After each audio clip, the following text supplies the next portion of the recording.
ನಮಸ್ಕಾರ ವೀಕ್ಷಕರೇ.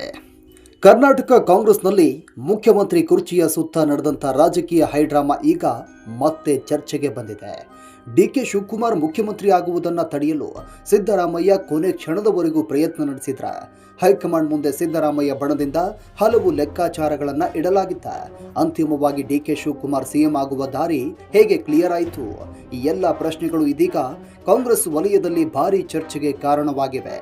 2023ರ ವಿಧಾನಸಭಾ ಚುನಾವಣೆಯಲ್ಲಿ ಕಾಂಗ್ರೆಸ್ ಭರ್ಜರಿ ಗೆಲುವು ಸಾಧಿಸಿದ ನಂತರ ಮುಖ್ಯಮಂತ್ರಿ ಸ್ಥಾನಕ್ಕಾಗಿ ಸಿದ್ದರಾಮಯ್ಯ ಮತ್ತು ಡಿಕೆ ಶಿವಕುಮಾರ್ ನಡುವೆ ಪೈಪೋಟಿ ನಡೆದಿತ್ತು. ಕೊನೆಗೆ ಕಾಂಗ್ರೆಸ್ ಹೈಕಮಾಂಡ್ ಸಿದ್ದರಾಮಯ್ಯ ಅವರನ್ನ ಮುಖ್ಯಮಂತ್ರಿ ಹಾಗೂ ಡಿಕೆ ಶಿವಕುಮಾರ್ ಅವರನ್ನ ಉಪಮುಖ್ಯಮಂತ್ರಿಯನ್ನಾಗಿ ಮಾಡಿತ್ತು.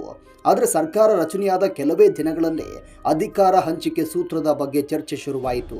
ಸುಮಾರು 2.5 ವರ್ಷಗಳ ನಂತರ ಡಿಕೆ ಶಿವಕುಮಾರ್ ಅವರಿಗೆ ಮುಖ್ಯಮಂತ್ರಿ ಸ್ಥಾನ ಸಿಗಲಿದೆ ಎಂಬ ಮಾತುಗಳು ಕಾಂಗ್ರೆಸ್ ವಲಯದಲ್ಲಿ ಕೇಳಿ ಬಂದಿದ್ವು. ಆದರೆ ಈ ಸೂತ್ರವನ್ನು ಕಾಂಗ್ರೆಸ್ ಅಧಿಕೃತವಾಗಿ ಎಂದಿಗೂ ಬಹಿರಂಗಪಡಿಸಿರಲಿಲ್ಲ. ಇದೇ ಕಾರಣಕ್ಕೆ ಮುಖ್ಯಮಂತ್ರಿ ಬದಲಾವಣೆ ವಿಚಾರ ಮತ್ತೆ ರಾಜಕೀಯ ಚರ್ಚೆಯ ಕೇಂದ್ರವಾಗುತ್ತಲೇ ಇತ್ತು. ಹಾಗಾದರೆ ಸಿದ್ದರಾಮಯ್ಯ ನಿಜವಾಗಿಯೂ ಡಿಕೆಶಿ ಸಿಎಂ ಆಗುವುದನ್ನು ತಡೆಯಲು ಪ್ರಯತ್ನ ಮಾಡಿದ್ರ? ವರದಿಗಳ ಪ್ರಕಾರ ನಾಯಕತ್ವ ಬದಲಾವಣೆಯ ಚರ್ಚೆ ತೀವ್ರಗೊಂಡ ಸಂದರ್ಭದಲ್ಲಿ ಸಿದ್ದರಾಮಯ್ಯ ತಮ್ಮ ಬೆಂಬಲಿಗ ಶಾಸಕರು ಮತ್ತು ನಾಯಕರೊಂದಿಗೆ ನಿರಂತರ ಚರ್ಚೆ ನಡೆಸಿದ್ರು. ತಮ್ಮ ಬೆಂಬಲದ ಶಾಸಕರ ಸಂಖ್ಯಾಬಲ, ತಮ್ಮದೇ ಆದ ರಾಜಕೀಯ ಪ್ರಭಾವ ಮತ್ತು ಸರ್ಕಾರದ ಸ್ಥಿರತೆಯ ವಿಚಾರವನ್ನು ಹೈಕಮಾಂಡ್ ಮುಂದೆ ಇಡುವ ಪ್ರಯತ್ನ ನಡೆದಿತ್ತು ಎಂಬ ಮಾತು ಕೇಳಿಬಂದಿದ್ವು. ಇನ್ನೊಂದು ಕಡೆ ಡಿಕೆ ಶಿವಕುಮಾರ್ ಮಾತ್ರ ಸಾರ್ವಜನಿಕವಾಗಿ ನೇರವಾಗಿ ಸಿದ್ದರಾಮಯ್ಯ ವಿರುದ್ಧ ಹೇಳಿಕೆ ನೀಡದೆ ಹೈಕಮಾಂಡ್ ತೆಗೆದುಕೊಳ್ಳುವ ನಿರ್ಧಾರಕ್ಕೆ ಬದ್ಧ ಅಂತ ಹೇಳುತ್ತಾ ಬಂದಿದ್ರು.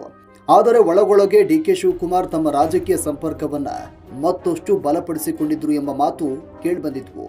ದೆಹಲಿ ಮಟ್ಟದಲ್ಲಿ ನಡೆದಂಥ ಸಭೆಗಳು ಈ ನಾಯಕತ್ವದ ಕಿತ್ತಾಟಕ್ಕೆ ಮತ್ತಷ್ಟು ವೇಗ ನೀಡಿದ್ವು. ಸಿದ್ದರಾಮಯ್ಯ ಮತ್ತು ಡಿಕೆ ಶಿವಕುಮಾರ್ ಇಬ್ಬರು ಕಾಂಗ್ರೆಸ್ನ ಪ್ರಮುಖ ನಾಯಕರನ್ನ ಭೇಟಿಯಾಗಿದ್ರು. ಹೊರಗೆ ನೋಡಲು ಸಭೆಗಳು ಬೇರೆ ಬೇರೆ ರಾಜಕೀಯ ವಿಚಾರಗಳ ಬಗ್ಗೆ ಎನ್ನಲಾಗಿದ್ದರು. ಒಳಗೆ ಮುಖ್ಯಮಂತ್ರಿ ಸ್ಥಾನ ಮತ್ತು ಅಧಿಕಾರ ಹಸ್ತಾಂತರದ ವಿಚಾರವೇ ಪ್ರಮುಖವಾಗಿತ್ತು ಎಂಬ ವರದಿಗಳಿದ್ವು. ಇಲ್ಲಿ ಮತ್ತೊಂದು ಪ್ರಮುಖ ವಿಚಾರ ಇದೆ.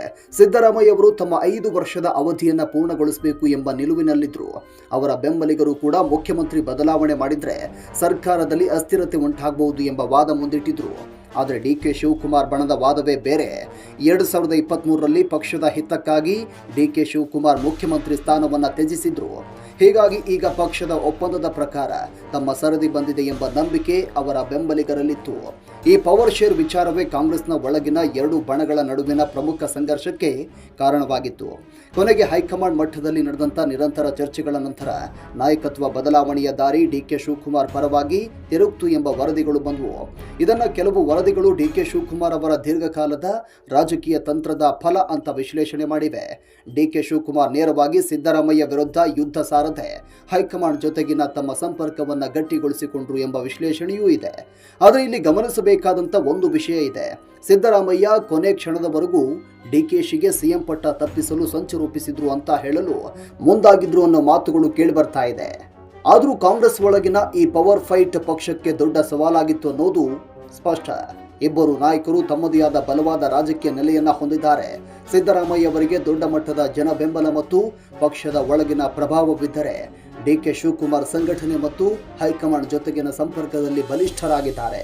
ಇದೇ ಕಾರಣಕ್ಕೆ ಕರ್ನಾಟಕ ಕಾಂಗ್ರೆಸ್ನಲ್ಲಿನ ನಾಯಕತ್ವ ಬದಲಾವಣೆ ಸಾಮಾನ್ಯ ಮುಖ್ಯಮಂತ್ರಿ ಬದಲಾವಣೆ ಆಗಿರಲಿಲ್ಲ. ಇದು 2 ಪ್ರಬಲ ನಾಯಕರ ನಡುವಿನ ರಾಜಕೀಯ ಸಮೀಕರಣವಾಗಿತ್ತು. ಇದೀಗ ಡಿಕೆ ಶಿವಕುಮಾರ್ ಮುಖ್ಯಮಂತ್ರಿ ಸ್ಥಾನಕ್ಕೆ ಬಂದಿರುವ ಹಿನ್ನೆಲೆಯಲ್ಲಿ ಮತ್ತೊಂದು ಪ್ರಶ್ನೆ ಎದುರಾಗಿದೆ. ಸಿದ್ದರಾಮಯ್ಯ ಬಣ ಮತ್ತು ಡಿಕೆಶಿ ಬಣ ಮುಂದಿನ ದಿನಗಳಲ್ಲಿ ಒಟ್ಟಾಗಿ ಕೆಲಸ ಮಾಡುತ್ತವೆಯಾ, ಅಥವಾ 2028ರ ವಿಧಾನಸಭಾ ಚುನಾವಣೆಯವರೆಗೂ ಕಾಂಗ್ರೆಸ್ ಒಳಗಿನ ಈ ಪವರ್ ಪಾಲಿಟಿಕ್ಸ್ ಮುಂದುವರಿಯುತ್ತಾ? ಇದು ಈಗ ಕರ್ನಾಟಕ ರಾಜಕೀಯದಲ್ಲಿ ಕುತೂಹಲ ಮೂಡಿಸಿರುವಂತಹ ಪ್ರಮುಖ ಪ್ರಶ್ನೆ. ಒಟ್ನಲ್ಲಿ ಡಿಕೆ ಶಿವಕುಮಾರ್ ಸಿಎಂ ಆಗುವ ದಾರಿಯಲ್ಲಿ ಸಿದ್ದರಾಮಯ್ಯ ಬಣದಿಂದ ರಾಜಕೀಯ ಪ್ರತಿರೋಧ ಇತ್ತು ಎಂಬ ಚರ್ಚೆಗಳು ನಡೆದಿದ್ವು. ಆದರೆ ಒಂದು ವಿಷಯ ಮಾತ್ರ ಸ್ಪಷ್ಟ. ಕರ್ನಾಟಕ ಕಾಂಗ್ರೆಸ್ನ ಅಧಿಕಾರದ ಆಟ ಮುಗಿದಿಲ್ಲ. ಹೊಸ ಅಧ್ಯಾಯ ಈಗಷ್ಟೇ ಆರಂಭವಾಗಿದೆ. ಮುಂದೆ ಸಿದ್ದರಾಮಯ್ಯ ಮತ್ತು ಡಿಕೆ ಶಿವಕುಮಾರ್ ನಡುವಿನ ಸಂಬಂಧ ಹೇಗೆ ಸಾಗುತ್ತೆ? ಕಾಂಗ್ರೆಸ್ನಲ್ಲಿ ಮತ್ತೊಮ್ಮೆ ಬಣ ರಾಜಕೀಯ ಸ್ಫೋಟವಾಗುತ್ತಾ? ಇದನ್ನೆಲ್ಲ ಕಾದು ನೋಡಬೇಕಿದೆ.